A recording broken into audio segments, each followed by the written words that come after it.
Welcome to Park Circle.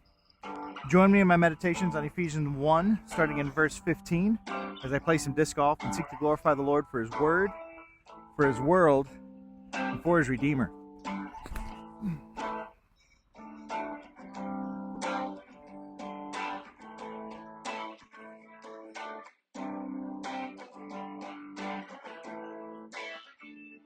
We'll remember that in Ephesians 1, Paul has already reminded us of every spiritual blessing that we've received in Christ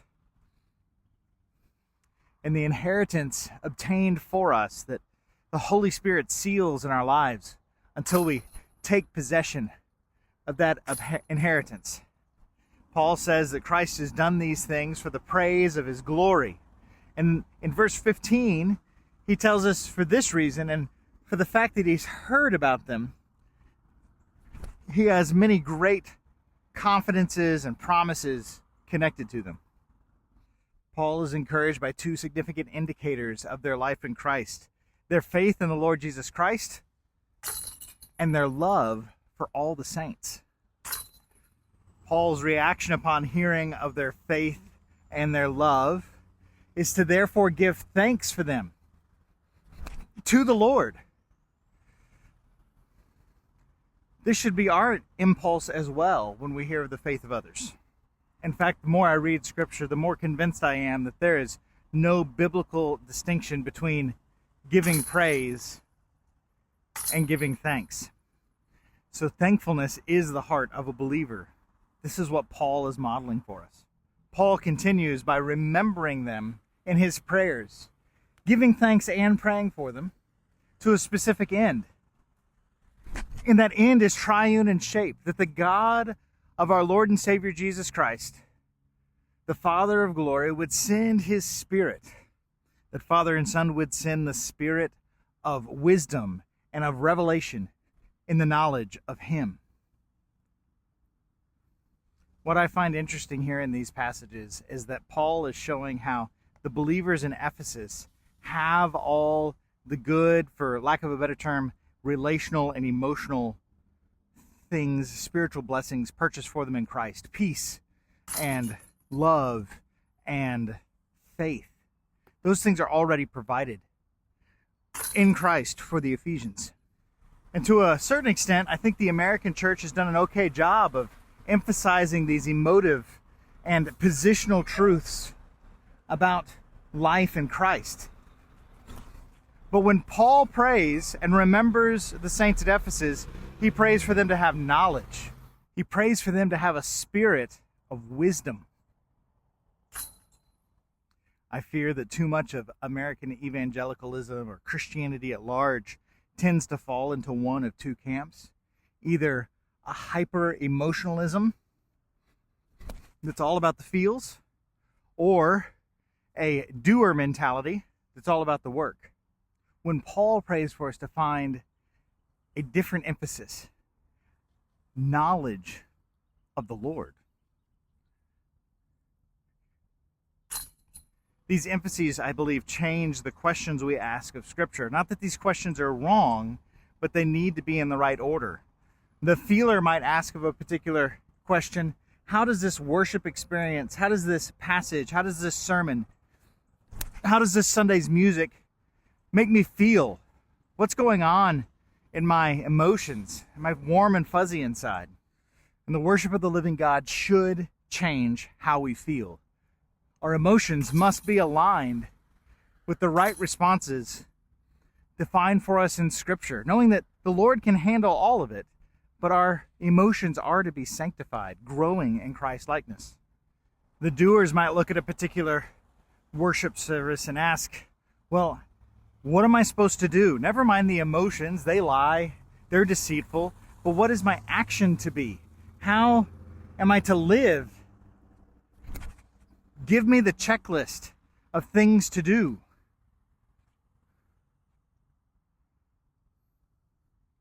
And Scripture is clear to say that there are aspects of our lives, our actions, that must and will be shaped by our worship of the living God.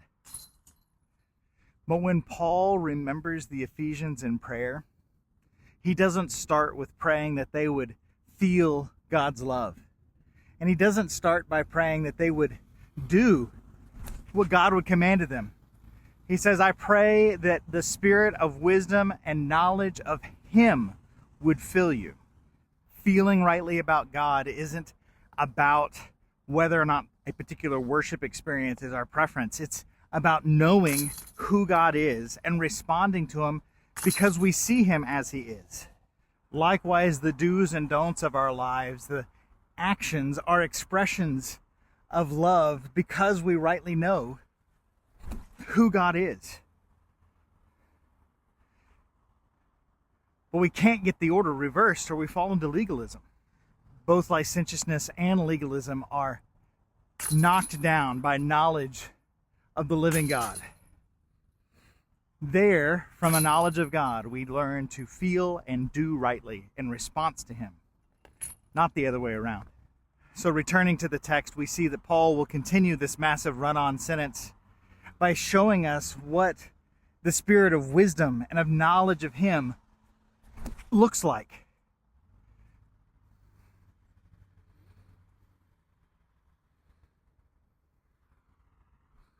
He prays that we would have the eyes of our hearts enlightened, that we who are blind would be made to see with a spiritual vision, and that being granted the eyes of the heart to see, we might have knowledge of the hope we enjoy in him.